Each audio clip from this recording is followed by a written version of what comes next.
On February 28, 2026, the assassination of Iranian Supreme Leader Ali Khamenei triggered an immediate retaliatory response from the IRGC. The IRGC, or Islamic Revolutionary Guard Corps, is a multi-service primary branch of the Iranian armed forces. Their response was to effectively close the Strait of Hormuz. This chart shows the immediate global energy deficit caused by the closure. We see 20 million barrels of oil per day suddenly removed from the market, alongside 20% of the global trade in LNG.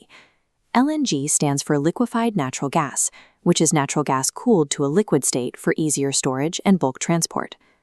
Looking at the resulting pricing data, the supply drop correlates directly with a severe market shock. Brent crude spiked toward $100 per barrel, while European natural gas prices nearly doubled within 72 hours of the strait's closure. Iran enforced this blockade through direct maritime attacks. Following strikes on more than 14 commercial vessels in the area, maritime war risk insurance premiums jumped by 50% per transit, making the route financially unviable for most shipping companies. The maritime risk caused a cascading logistical failure. Major shipping carriers like Maersk and Hapag-Lloyd abandoned the route entirely, diverting traffic around Africa. Simultaneously, nearby air freight corridors, particularly in Dubai, faced rolling operational disruptions due to regional airspace closures. The Hormuz blockade has severed the primary logistics artery connecting Middle Eastern energy to the global economy. This physical disconnect threatens heavy industrial output across Asian manufacturing centers and compromises European energy security heading into periods of high seasonal demand. Inside Iran, the loss of the supreme leader forced the state into a highly securitized lockdown. The IRGC is currently attempting to manage a rapid succession through an interim leadership council to project stability and prevent internal collapse. This diagram maps the impact of coordinated U.S. and Israeli strikes on the broader axis of resistance. The network shows the elimination of over 40 senior Iranian and allied proxy commanders, creating a massive command and control deficit. Without centralized leadership from Tehran, these regional proxy militias are operating with high autonomy. This fragmentation removes standard military discipline from the equation, escalating the risk of erratic, localized attacks across the Middle East. Neighboring states are now executing emergency containment strategies. The Iraqi government is struggling to maintain its neutrality, actively deploying its security apparatus to prevent autonomous pro-Iranian militias from turning Iraqi territory into a secondary theater of war. In the UAE, authorities have activated stringent domestic containment measures. The UAE, or United Arab Emirates, is a federation of 7 emirates on the eastern coast of the Arabian Peninsula.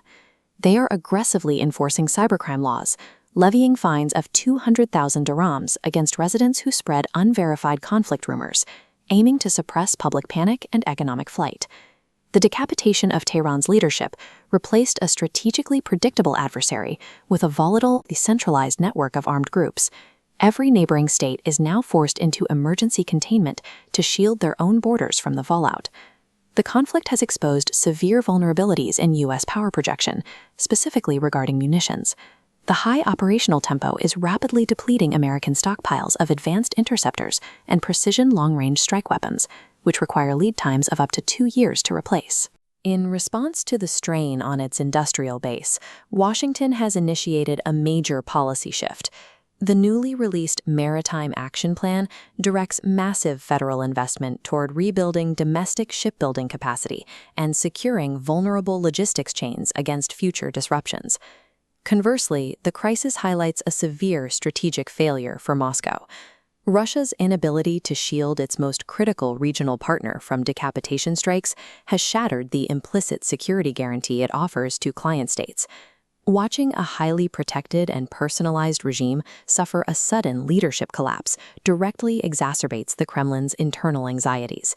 It reinforces the risks of an unspecified succession plan and heightens paranoia regarding elite loyalty within the Russian security apparatus. The most probable outcome of the current crisis is a period of ugly stability.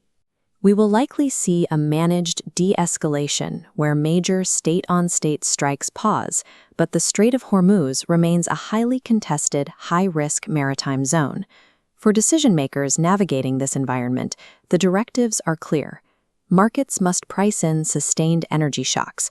Organizations must prepare for localized proxy volatility across the Gulf, and global supply chains must establish alternative overland routing to bypass vulnerable maritime choke points.